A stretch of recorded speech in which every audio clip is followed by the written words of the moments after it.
my friend, Dr. Sniewski, thank you for taking the time to meet us. Once you're very busy on your book tour, and congratulations for the great success here. How do you like Romania so far?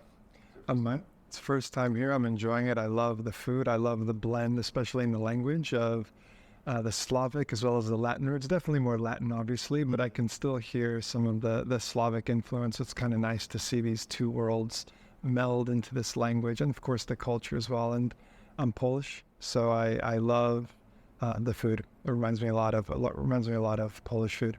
Nice, a lot of similarities. Yeah, you know, the big portions of meat, potatoes, veggies, cabbage, sauerkraut. Yeah, so stuffed cabbage rolls. I mean, yeah, it's right up my alley. Standard on this side of the world. I'd like to kind of get into your MO, a little bit about yourself, and just jump into the questions. So, considering your experience as a wellbeing coach, we see a bit of a phenomenon where there are people that are way younger than they should be for that role. Yes. And we want to know from a proper wellbeing coach, how does one become one? You know, the starting point is that desire to help and influence and impact people. Of course, alongside that is also the formal, the credentials, the educational process that goes to that. But I would say above all else, the X factor, what makes people go from a coach to a coach, an actual authentic coach, is life experience. When we pass through this experience ourselves, when we pass through pain and we learn how to process our own pain, when we go through healing journeys and we come out of the other end more whole, more authentic, that is what allows us to confidently come alongside a person and guide them as they make that journey themselves. And coach is an important word because we're not taking that journey for them, we are guiding. And one of the things that novice coaches tend to do is they're trying to fix, help, change, and really get personally invested. I was that coach. And it wasn't until I went on my own healing journey that I realized how to actually show up to people and how to show up and help. So you coach yourself? Because yes. Because the more coach.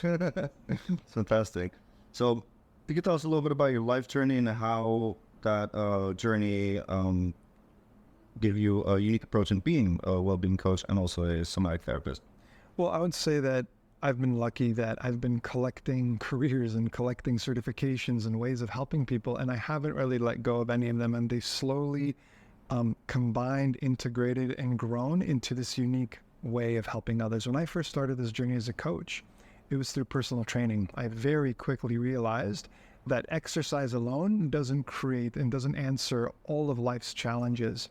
And as I collected more modalities and learned more about how to actually help people, the last one being this therapeutic approach, learning psychology, therapy, counseling skills, is when I was able to combine and blend all of it into a unique way. Because I think each modality, each context of holistic well-being, there's utility and usefulness in all of them.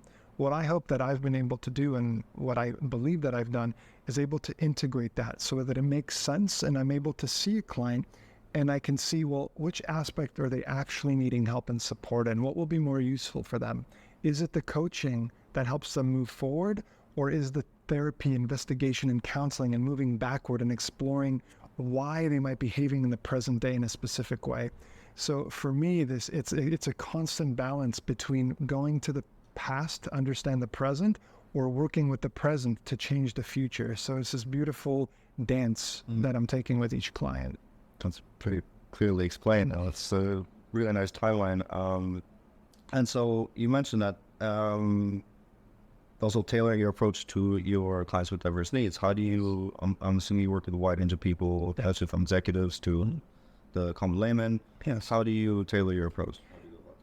That's a great question, because I don't necessarily believe I have a niche. I show up. So for me, if I maintain curiosity, openness, and unconditional acceptance of the person in front of me, I'm going to find out what makes them tick. You use that phrase. But I really do want to explore and understand each person's context, where they're going and why they're going there.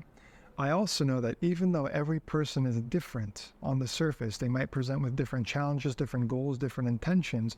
Underneath that, there's a very universal experience that causes suffering, that causes all of us to want to reach out for help.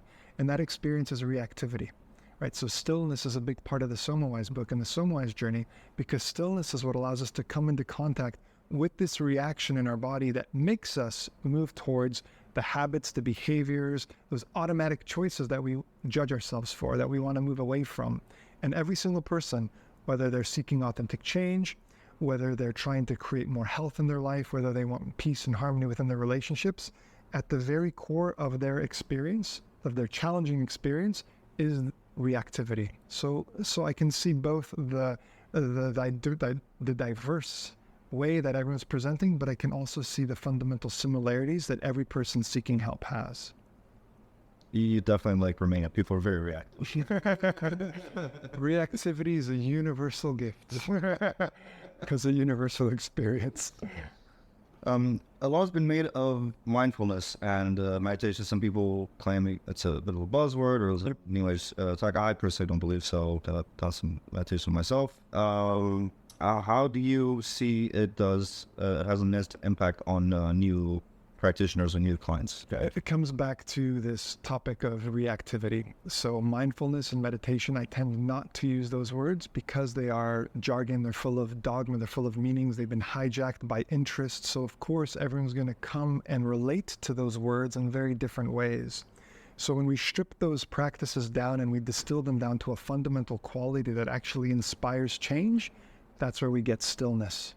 And again, I've just spoken about stillness briefly, but as we practice stillness, it gives us the potential and the power to be able to face and respond differently to an experience that may have previously triggered us. So here comes the trigger. We might want to react in a specific way, to reach for chocolate, to reach for wine, to yell, whatever it may be. Stillness is what empowers us to notice that reaction. It's happening in the body. And then in that moment, we can choose something different. That is the most powerful moment anyone seeking change can come into contact with and be aware of. It takes a lot of work. Absolutely. I do recommend mindfulness for myself. I'll try it myself.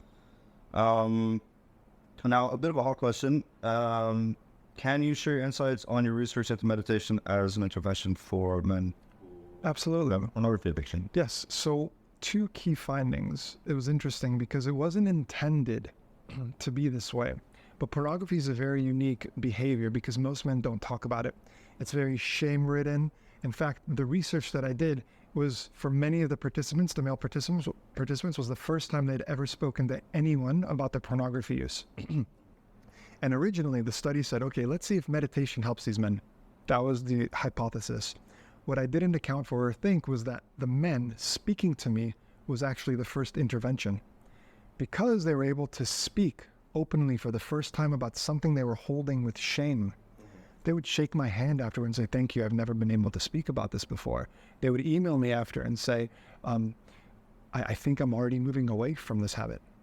Right? So now we have this experience of like, I didn't account for that. So what does this mean? It means that there's a very important quality or aspect to simply sharing and expressing, that when we're able to share and express and make what's being held internally expressed externally in a safe place, that already is therapeutic in and of itself.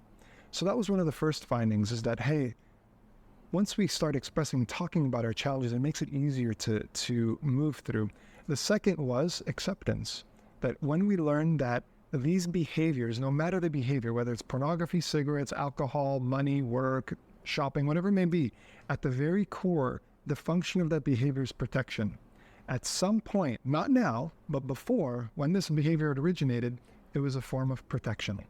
And when we recognize it as a form of protection, then we're able to give it more compassion, more gratitude, rather than continuously judging it. Because it's not the behavior, it's the function that it served and the need that it served. Great answer. I'd love to pick your brain more on that. Unfortunately, I don't think we have the time. In closing, I was wondering if you could briefly share one of your most rewarding experiences with helping clients on their well-being journey. I don't have a single one, but I will say this. One of the most gratifying experiences that I have, and I continue to have, and it's not that I expect it or want it, but it's so beautiful, is when a client realizes their own potential. When they begin to take this process of learning and start applying it themselves, And I get excited because I can take a step back and I'm almost witnessing themselves do therapy on themselves or grow. And I'm like, sweet, that's the goal, that I'm the training wheels.